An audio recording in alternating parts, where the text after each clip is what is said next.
इस पायदान पर है। ड्रॉप आउट्स की तादाद सबसे ज्यादा बिहार में है। अशिक्षित बच्चों की तादाद सबसे ज्यादा बिहार में हो गई 10-20 वर्षों में। बेरोजगारी बिहार में चरम सीमा पर है। महंगाई चरम सीमा पर है। करप्शन चरम सीमा पर है।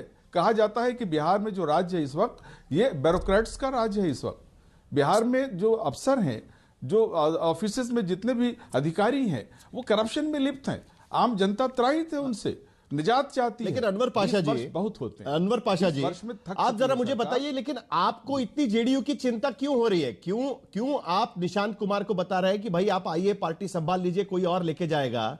कहीं निशांत कुमार के जरिए बैकडोर एंट्री की आपकी कोशिश तो नहीं है कि भाई उनके बिना तो सरकार बन नहीं सकती, जेडीयू के बिना? बिहार की स्थिति ऐसी बनी हुई है कि जेडीयू तो चाहिए, आपको बनाना है या बीजेपी को बनाना है, तो निशांत जी के जरिए कोई बैकडोर एंट्री तो नहीं है? आपको बड़ी चिंता हो रही है जेडीयू की, नहीं वो रहनी चाहिए पार्टी, आप उनको संभालिए, ये सब आप तेजस्वी यादव काफी बता रहे हैं उनको आजकल। हमें चिंता इस बात की जरूर है कि बिहार का विकास जिस तरह से रुका है, बिहार में जो परिस्थिति है, सरकार बदलनी चाहिए और 2025 के इलेक्शन में सरकार बदलेगी। रही निशांत कुमार जी के बयान की बात, तो निशांत कुमार जी का बयान तो बिल्कुल लगता है जैसे भीख मांग रहे हैं वो। जैसे भागलपुर में आए थे हमारे आदरणीय प्रधानमंत्री जी, तो नीतीश कुमार जी जैसे उनके सामने नतमस्तक हो रहे थे बिल्कुल, और वो उससे लगता था कि नीतीश कुमार जी को ये मालूम हो चुका है, दीवारों पर जो लिखी हुई इबारत है उसको पढ़ रहे हैं कि अब उनका अंत होने वाला है, उनकी सियासत का, उनकी राजनीति का, उनकी पार्टी का अंत होने वाला है। और उसी का इजहार किया है निशांत कुमार जी ने। उन्होंने साफ साफ एक तरह से भीख के अंदाज में कहा है कि मेरे पिताजी को एक बार और मौका दे दीजिए, एक बार और बना दिए मुख्यमंत्री। तो ये क्या है? हमें इसकी चिंता है कि बिहार की जो गरिमा है वो एक तरह से उस पर एक हर्फ आ रहा है, उस पर आंच आ रही है, और इस तरह से भीख मांगने का काम चल रहा है। हम ये चाहते हैं कि बिहार का गौरव बना रहे, बिहार का जो सेकुलर ऑर्डर है वो बना रहे। अनुप्रिया जी जल्दी से जवाब दे दीजिएगा, फिर आशुतोष जी के पास चलूंगा मैं।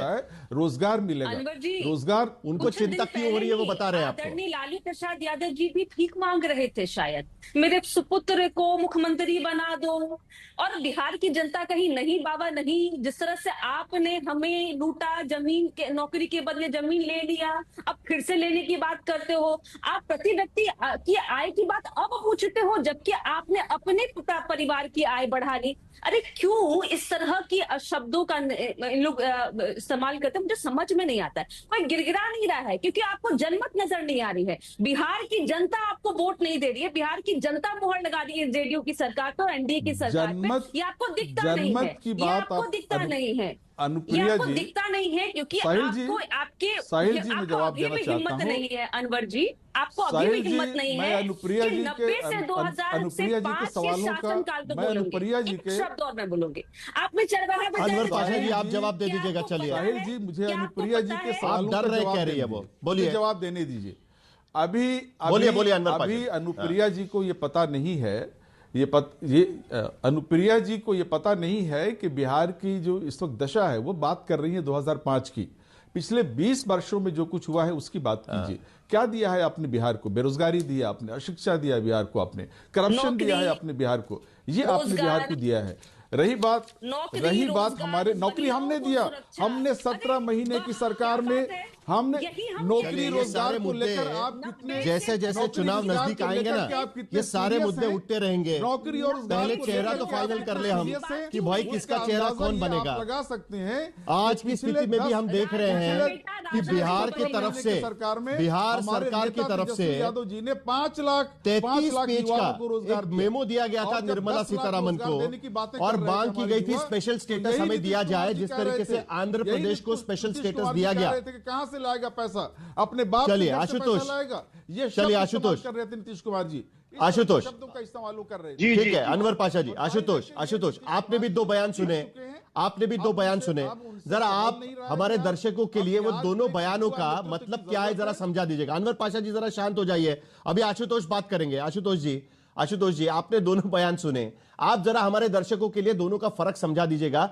और अगर मैं गलत नहीं हूं तो नवंबर 2024 के पहले ऐसा ही बयान महाराष्ट्र में भी दिया गया था, पार्लियामेंट्री पार्टी वाला, पार्लियामेंट्री बोर्ड डिसाइड करेगा वाला।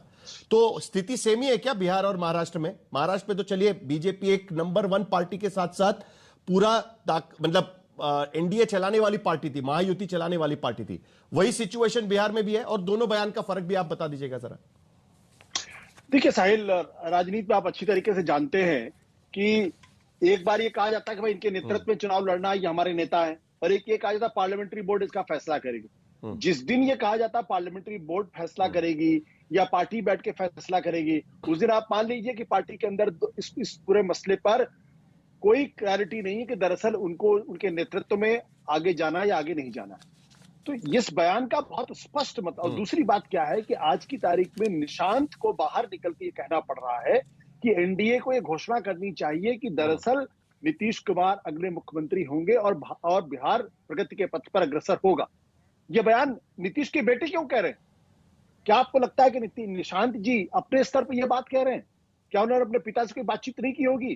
तो ये बेचैनी दर्शाती है कि दरअसल भारतीय जनता पार्टी ने जो खेल 2020 के विधानसभा के चुनाव में खेला था, उससे जनता दल यूनाइटेड और नीतीश कुमार पूरी तरीके से सजग हैं, सतर्क हैं, और वो चाहते हैं कि उस तरीके की गलती दोबारा ना हो पाए। क्योंकि भारतीय जनता पार्टी ने 2020 के विधानसभा के चुनाव में जनता दल यूनाइटेड को आरजेडी उसके चिराग पासवान के माध्यम से पूरी तरीके से निपटाने का काम किया, पूरी तरीके से निपटाने का काम किया। जो पार्टी 2010 के चुनाव में 115 सीट चुनाव जीतती, 115 सीटें जीतती, आप सोचिए, जनता दल यूनाइटेड ने 115 सीटें जीती 2010 में। भारतीय जनता पार्टी नंबर 2 की पार्टी थी, 91 सीटें उसके पास थी। लेकिन वही पार्टी 2020 में आके सिमट जाती है 43 सीटों पर, और 115 में चुनाव लड़ती 43 में सिमटती है। भारतीय जनता पार्टी 110 में चुनाव लड़ती 74 में सिमटती है। तो ये जो 43 में पहुंचने की जो पीड़ा है, उनको इस बात का एहसास है कि इस बार भारतीय जनता पार्टी मुख्यमंत्री के तौर पर नीतीश कुमार को आगे शायद न बढ़ाए। और अगर ऐसा हुआ तो जनता दल यूनाइटेड टूट भी सकता है, और जनता दल यूनाइटेड का के हिस्से निकल के आरजेडी बीजेपी के साथ भी जा सकते हैं। क्योंकि सिर्फ एक चीज जनता दल यूनाइटेड को जोड़े हुए है, वह नीतीश कुमार का मुख्यमंत्री के पद पर बने रहना। अरविंद वाजपेयी, आप तो खुश होंगे क्योंकि आपकी तो 2020 में यही मांग थी, इसी के वजह से आपने अलग से चुनाव लड़ा था। आपकी पार्टी ने वही कह रहे थे कि नहीं होना चाहिए नीतीश कुमार को मुख्यमंत्री। अब तो बीजेपी कह रही है कि चेहरा होंगे, बाकी का बाद में देखा जाएगा।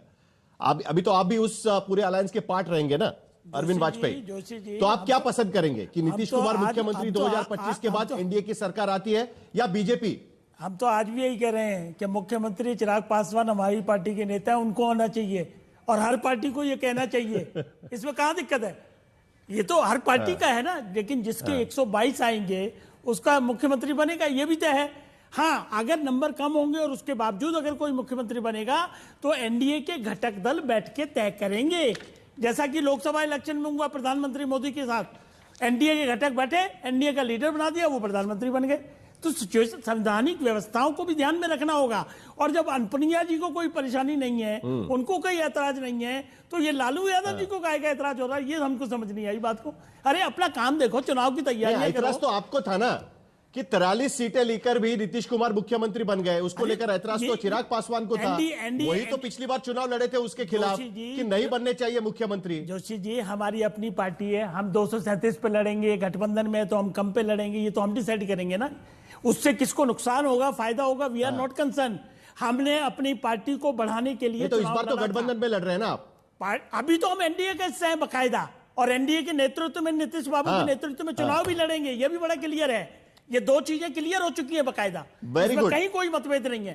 तो चलिए मुझे एक छोटा सा चीज बता दीजिएगा, 2025 के चुनाव में अगर एनडीए को बहुमत मिलता है, 122 का आंकड़ा आपने कहा, वो अगर पार हो जाता है, तो उसमें फॉर्मूला कैसे बनेगा मुख्यमंत्री पद का? जिसकी ज्यादा सीटें उसका मुख्यमंत्री, या पिछली बार की तरह नीतीश कुमार ही जिनका फेस वही मुख्यमंत्री? कैसे होगा? मतलब आपके दिमाग में कुछ तो होगा, पार्टी के दिमाग में। यहाँ बैठ के डिसाइड नहीं हो सकता, वो एनडीए के लीडर बैठेंगे, उसमें बैठ के 10 मिनट में पास कर लेंगे, उसमें कहां दिक्कत है? It's a मियर formality. देखिए, हम लोग बकायदा, नीतीश बाबू तो बीजेपी के साथ बहुत पुराने हैं, सबसे पहले बीजेपी के साथ अटैचमेंट किया था उन्होंने, और वो लगातार मुख्यमंत्री बने आ रहे हैं। कहां ऐतराज है उसमें? और जब हम लोगों ने कह दिया कि नीतीश बाबू के नेतृत्व में चुनाव लड़ेंगे, तो बचा क्या है? और मैंने एग्जांपल इसलिए मोदी जी का दिया, उनको भी डिक्लेयर नहीं किया गया था 14 में। हाँ, चुनाव लड़ने के लिए नेतृत्व दिया गया था। क्या बात कर रहे हैं? क्या कहां डिक्लेयर कर रहे प्रधानमंत्री का? I am sorry, no. क्या बात कर रहे हैं? प्रधानमंत्री पद का चेहरा थे। अरे कन्वीनर बनाया था प्रत्युष कर्ण जी, आप बता दीजिएगा जरा। चलिए, मैं अगर गलत हो सकता हूं, था। प्रत्युष कर्ण जी आप ही जरा बता दीजिएगा। आशुतोष जी बैठे हैं, बता देंगे। क्या प्रधानमंत्री, क्या नरेंद्र मोदी प्रधानमंत्री पद के उम्मीदवार नहीं थे एनडीए के? आशुतोष जी को ज्यादा याद होगा, मैं तो, मेरे को याद थोड़ी कमजोर है, लेकिन जहां तक मेरी जानकारी है, बीजेपी के नेता बैठे हुए हमारे साथ में, वही बता सकते हैं। प्रत्युष कर्ण जी आप ही बता दीजिएगा। प्रधानमंत्री का कैंडिडेट डिक्लेयर नहीं किया था, बीजेपी ने लीडर अपना बना दिया था। आपने दो चीजें, आपने जोशी जी जो चीज देखा आपके जो डिबेट में जो आप या तो आप जरा क्लैरिफाई कर दीजिए उनको, शायद उनकी गलतफहमी हो गई है। मैं जोशी जी बता रहा हूं कि आपके डिबेट में क्या निकल के आया है। देखिए, अनुप्रिया जी और हमारे एलजेपी के प्रवक्ता भाई सबने क्या बोला कि हम सबका एस्पिरेशंस है कि हमारा